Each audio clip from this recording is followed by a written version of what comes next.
தயிர் சாதம் சாப்பிடுவது எப்படி? ஏன் சார் தயிர் சாதம் சாப்பிட்றது கூடவா சார் ஒரு ப்ரோக்ராமு? அது கூட ஒரு ஷார்ட்ஸ் போடுங்க. என்ன சார் நீங்கள் யூடியூப்பில் போய்ட்டு தயிர் சாதம் சாப்பிட்றத பற்றி ஒரு ஷார்ட்ஸ் போடுறீங்களே, அதில் என்ன அவ்வளோ இன்ட்ரெஸ்டிங்காக இருக்குது? நான் சொல்கிற மாதிரி சாப்பிட்டு பாருங்கள்.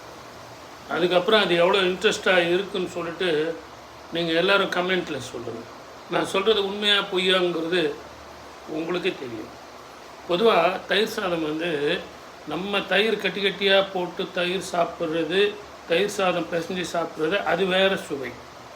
ஆனால் ரெடிமேடாக நம்ம வீட்லேயே தாளித்து தயிர் சாதம் செஞ்சு சாப்பிட்றதுங்கிறது அறுசுவையில் ஒரு சுவை.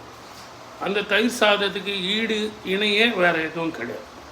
ஆனால் தயிர் சாதம் இந்த ஊறுகாய் இருக்குது பாருங்கள், அதுவும் எலுமிச்சங்காய் ஊறுகாவும் அந்த தயிர் சாதம் வச்சு சாப்பிடும்போது அதை விட டேஸ்ட்டு தேவாமிர்தம் உலகத்தில் வேறு எதுவுமே கிடையாது.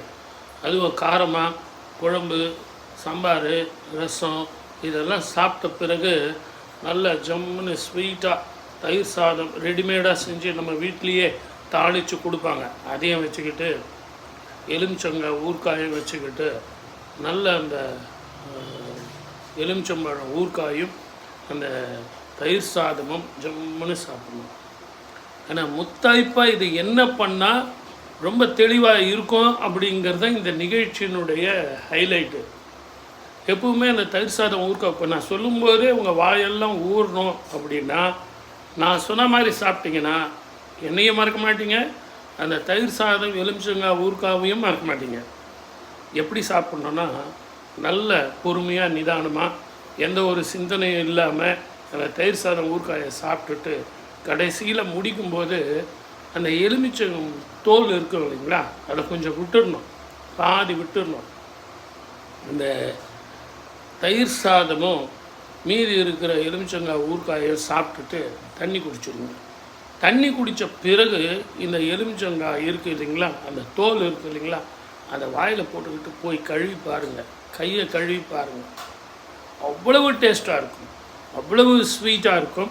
அதே மாதிரி அந்த எலுமிச்சம்பழத்தினுடைய சுவை, புளிப்பு சுவை இனிப்பாக இருக்கும். அந்த இனிப்பு தயிர் சுவையோடு சேர்ந்து கலந்து அந்த சுவையே வேறு. அது யாராலையும் ப்ரிப்பேர் பண்ண முடியாது. நீங்கள் என்ன தான் தாளித்து கொட்டி அதை ப்ரிப்பேர் பண்ணால் கூட அந்த சுவை வராது. இயற்கையிலேயே வரக்கூடிய அந்த புளிப்பு சுவையும் அந்த தயிர் இனிப்பு சுவையும் கலந்து அந்த சுவைக்கு என்ன பேர் நீங்களே சொல்லுங்கள் கமெண்ட்டில். ஓகே.